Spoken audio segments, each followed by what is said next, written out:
Hi, everyone. Welcome to the Trinbago Diaspora Outreach YouTube channel. And this is the first of 12 Trinbago Diaspora Vignettes that would focus on Trinbagonian diaspora activities in the effort to help Trinidad and Tobago residents at home move to a better position in their lives. Yes, Trinbago Diaspora Outreach Network has been continuously providing, spotlighting, and highlighting the work of the Trinbago diaspora in Trinidad and Tobago and on behalf of Trinidad and Tobago. So this is what we are about, and we're going to certainly be addressing these issues with persons over the next 3 months. Now, one of the very first persons that we have invited onto this platform is the long-standing president of the Trinidad and Tobago Association of Ottawa. And this body has been led astutely by persons like Miss Ingrid Jean-Baptiste, who is guesting with me in the very first episode of Trinbago Diaspora Vignettes. Welcome, my dear lady. Thank you so very much. Thank you, and congratulations on the work that you and the rest of your network are doing. Thank you very much. We appreciate it. And of course, we are going to get to your social remittances, as I like to refer to it, over the years. But first, I would like to travel back to your life in Trinidad and Tobago and the matter or the issue that inspired you to leave Trinidad and Tobago. Could you share a little bit about that with our audience? Well, I was born at Pointe-a-Pierre Hospital. It's now Augustus Law. And my early days, 0 to 12, were spent on Antilles Petroleum Company, and now defunct oil company in itself. And that is located where Vecini Beach is. Vecini is a village that surrounds it. Probably some of the happiest days in my life, really very beautiful days. At age 12, the family moved to Champlain because I gained access through the exhibition process to Bishop Anstey High School. So we moved to Champlain and I became a North girl. But the truth is that I have always still referred to myself as someone from South. The formative years were there. After high school, I attended UWI and then took the plunge. I started teaching at Tranquility very briefly and then went to the Bahamas because I was one of those people who had no desire to go to a cold climate to live. I lived there for 3.5 years, and then guess what? I ended up in Canada. So here I am, almost 50 years, or in fact, a little more than 50 years. Later, I am still here in Ottawa, in the nation's capital. Okay. So indeed, you had started your work life in TNT and you continued in the Bahamas before you made the trek over to North America, and you were domiciled and still being domiciled in Canada. Yes. Right? What was your first orientation like moving in to live in that district? And what were the activities that mapped your career as a resident in Canada? Well, first, it was a little different. I arrived here, in fact, I should say almost 8 or closer to 9 months pregnant. And I was determined to pursue my career to gain my teacher's diploma. So not daunted by the fact that I was pregnant, I did just that and registered at Teachers College, started on Labor Day in September, went to school for 2 weeks, went to school the Friday, had the baby the Saturday, and 2.5 weeks later, I was back in the classroom, much to the shock of all the lecturers. Okay. I gained my teacher's diploma and did what? ended up working as a federal government employee. In fact, I did not actually teach. But of course, the skills that you pick up from any venture in learning, as far as I'm concerned, should be able to help you when you move on to another career. I joined the federal government, worked in logistics, was a fleet manager, was the first and only woman to hold that kind of job, ended up in telecommunications and information technology. That was that part of my life. And then a tragic incident happened. A young lady from Trinidad lost her husband, and a group of people, myself included, got together to do something about it, help her to raise funds, get herself emotionally and financially together because she wanted to send the body back home. And that was my introduction to doing community work in Trinidad, in Ottawa. After that, well, history showed itself, and I became a member of the Trinidad and Tobago Association of Ottawa. So was the Trinidad and Tobago Association of Ottawa in existence prior to your joining, or you were among the foundation people that started the No, association? what happened, in fact, just before, a group of people got together and they formed something called a group called the Hummingbird Association. But when in 1983, I think, it became the Trinidad and Tobago Association of Ottawa, and I think just about that actually is the time that I joined. May have joined a few months before, but I kind of always pin 1983 almost as my time that I started with the Trinidad and Tobago Association of Ottawa. So we sort of maintained that link with the original organization.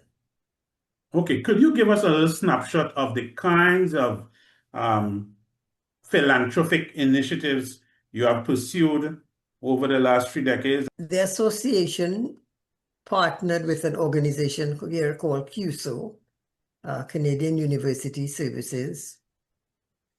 And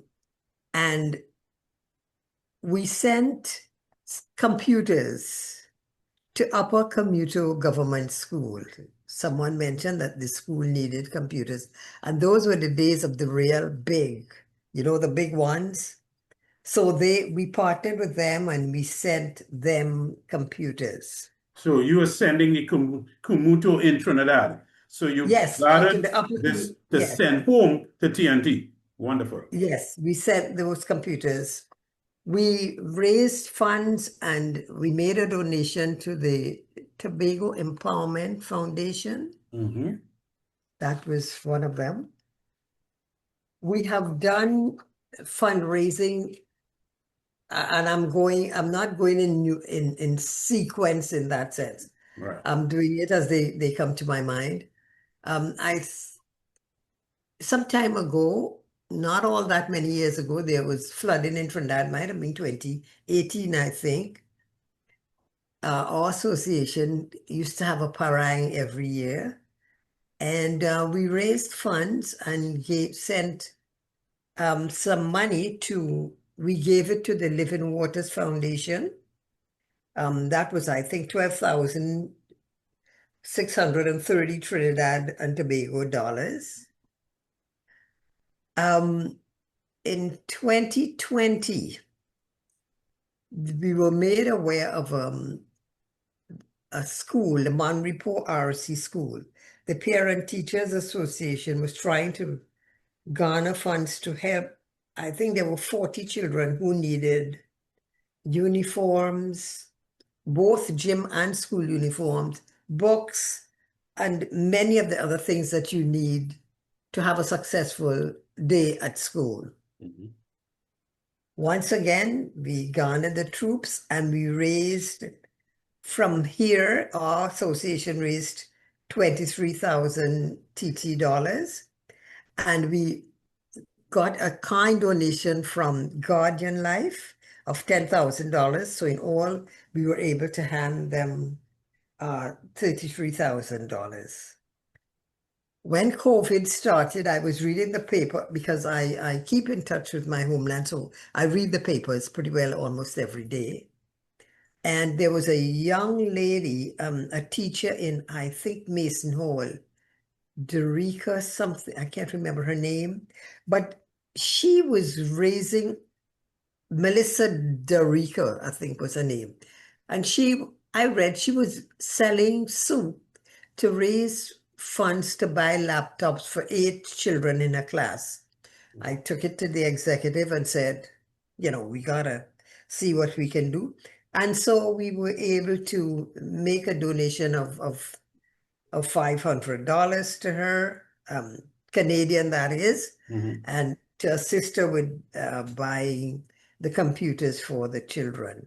So, I mean, that's just a tip of the number of things that we as a diaspora organization have done to assist people in Trinidad and Tobago. Can you say what has been the way you've been able to raise funds? Because from what you're saying, I have already tabulated $100,000 TT dollars worth of contribution. How has the organization been raising money? And has the mood on arrangement changed from the early years, how you raised it then, or it continues the same way now? Just give us a little sense of that. Well, no, generally the executive would take a decision that if we have an event, a certain portion would have been assigned to the particular cause. When we had our parang, for example, in addition to that, we would do something like a 50-50 draw or raffle, begged from businesses, and sometimes the High Commission, we get a gift basket. We have a raffle, and that also goes towards what we would donate. Is your entity known for any consistent activity per year, each year? Oh, yes. Well, before, and I have to say, the world was divided from COVID and after COVID. But before COVID, Yes. every year we one year we would celebrate Independence Day, and it's celebrated, or the next year we would do the Republic. We'd have a dinner dance. Sometimes in the spring we will have a spring fling or something because people want something to attend. We also would have cultural shows. We have been fortunate enough to have people like Dr. Liverpool perform. We had people like Samuel Selvon give talks. So we used media, very different ones to achieve our goals. But we were doing two things. We were literally keeping the culture alive, so doing, exposing the wider Canadian public and the Trinidadians and Tobagonians who live here, reminding some of them of what our culture stands for, at the same time raising funds. And there were times you just went straight out and said, look, this is what we're doing. Would you be interested in donating? We have a, thank goodness, email. We have a mailing list of members and friends. And we use that as a means of notifying people of our intentions, what we were doing, and that's how we did it. I just wanted to know, from your standpoint, how many years you've been leader of the president of the organization? So from 83 to 85, from 96 to 99, and from 2010 until April this year, except for 1 year. So, yeah. Yeah, well, that would suggest that you've had at least 20 years of leadership of this entity. Yeah. And I want to ask this question, in terms of your leadership and the membership, how big has the membership been prior to COVID? What kind of numbers you all would have attracted in your membership? Well, truth be known, our membership or paid membership has never been really that great. That sometimes we had 100 and a little over, but that did not reflect the people who support us when we have an event. Yes. You know, so I think if I have to admit to a weak point in my leadership, and I can't, before I go further, I want to say that I may have been at the helm, but I have always been fortunate to have an excellent, excellent team of people behind me. Excellent, no questions asked. My weak point is membership. And I think, you know, one could be forever reminding people, but I guess you think that that sense of pride, it's the association. Please remember to renew your membership. Didn't do that as well as I should have, and I take full responsibility for Well, that. I would tell you this. This is a common statement among the NGOs or TNT associations in Canada and in the New York area.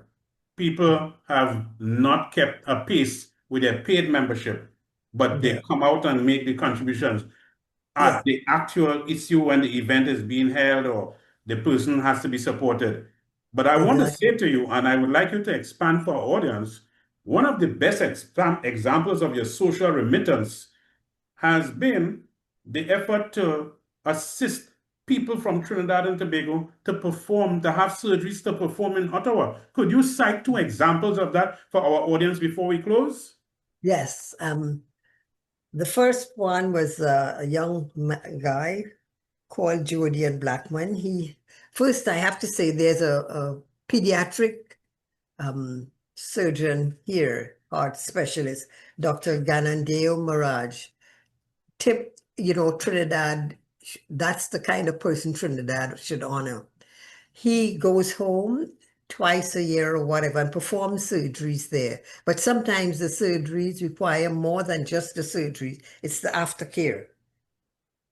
So when that happens, the kids come up to Ottawa. My first experience was with a young man called Julian Blackman.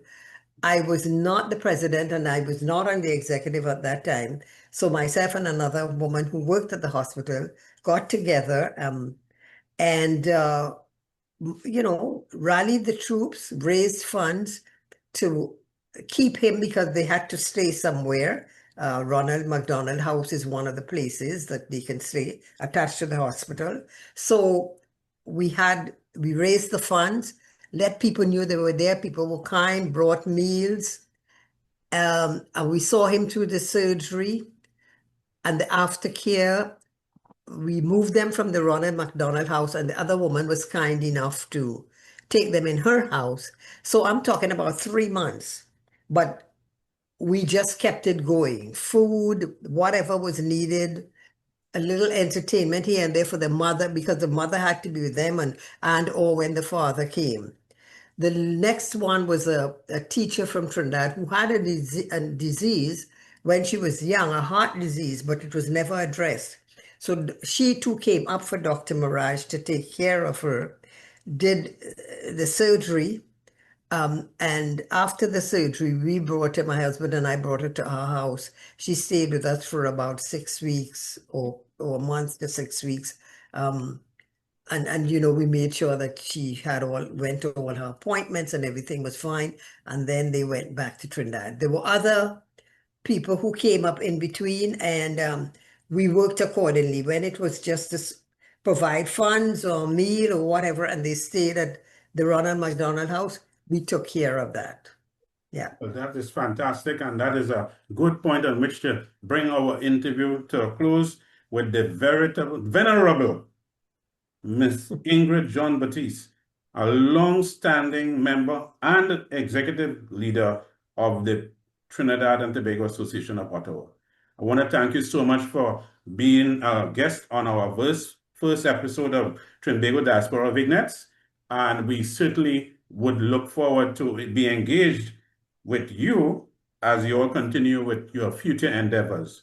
And I want to say to the viewing audience that we thank you so much for tuning into this first episode. And there will be others coming up from time to time, probably on an average of every 2 weeks. And the place to see it all is on Trinbago Diaspora Outreach YouTube channel.